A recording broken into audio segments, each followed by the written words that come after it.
नमस्कार. समोर बटाटे पाहून तुम्हाला तर समजलंच असेल की आज आपण बटाट्याचं काहीतरी पाहूया. बटाट्याचे खूप प्रकार आहे, त्यातलाच एक प्रकार आज मी करत आहे. जास्त तामझाम करायची गरज नाही. चला आपण चालू करू नवीन काहीतरी वेगळंसं. आणि आता ह्या बटाट्याचे मी साल काढून घेत आहे आणि आपल्याला दोन्ही बटाट्यांचे साल काढायचे आहे, कारण आपल्याला लागणार आहे त्यामुळे. आणि सगळीकडून छानसं साल काढून घेते आणि जरा वेगळं असं टेस्टीची काहीतरी. कधीतरी कंटाळा येतो रोज रोज तीच भाजी खाण्याचा, त्यामुळे वेगळं काहीतरी करूया आपण. आणि मग मी बटाटा घेतलेला आहे, जरा मोठा बटाटा आहे त्यामुळे जरा ताकद लागत आहे, कापलाही जात नाही आहे पटकन. आणि कट करून घेते. आपल्याला त्याचे जास्त पातळ काप नाही करायचे, मध्यम करायचे आहे. असे पातळही नाही खूप जाडही नाही, आपल्याला ते शिजवायचे आहेत, त्यामुळे व्यवस्थित शिजले गेले पाहिजे. आणि असे मी बटाटे कापून घेते. तोपर्यंत व्हिडिओ आवडल्यास लाईक करा, शेअर करा, सबस्क्राईब करा. आणि असे बटाटे कापून घेते, दोन्ही बटाटे घेते कापून.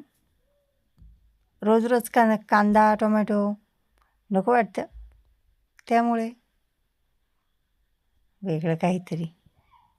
आणि आता मी त्यात पाणी घालून घेते,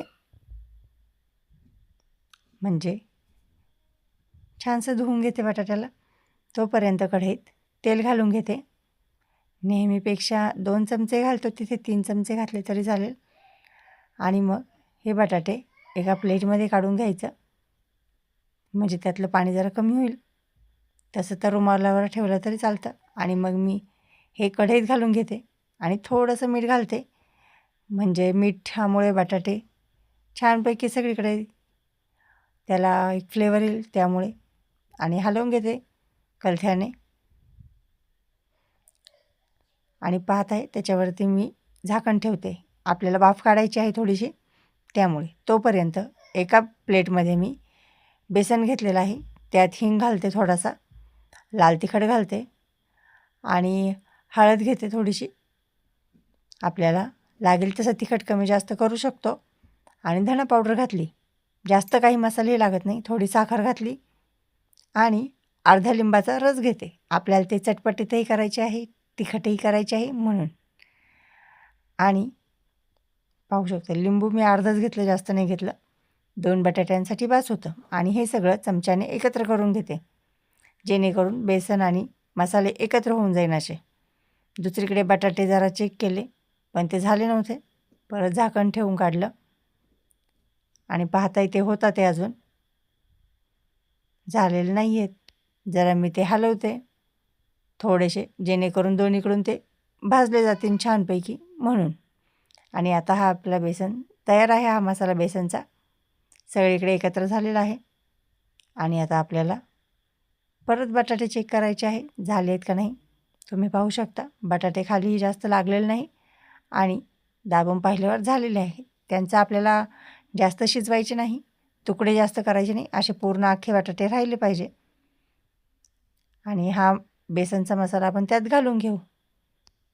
किती पटकन होतं आहे, काहीच जास्त तयारी करण्याची गरज नाही. आणि त्याला कलरही खूप छान आलेला आहे. थोडंसं मीठ घालायचं वरून, पहिलं थोडं घातलेलं आहे, आता थोडंच घालायचं मसाल्यांपुरतं. आणि असं थोडंसं हलक्या हाताने हलवत राहायचं. आणि छानसा कलर आल्यामुळे आता मी परत त्यावर थोडंसं झाकण ठेवते 5 मिनटं, बारीक गॅसवरती, जोरात गॅस करायचा नाही. आणि तयार आहे आपले बरबटलेले बटाटे. खूप छान लागतात, खूपच टेस्टी लागतात, नक्की ट्राय करा.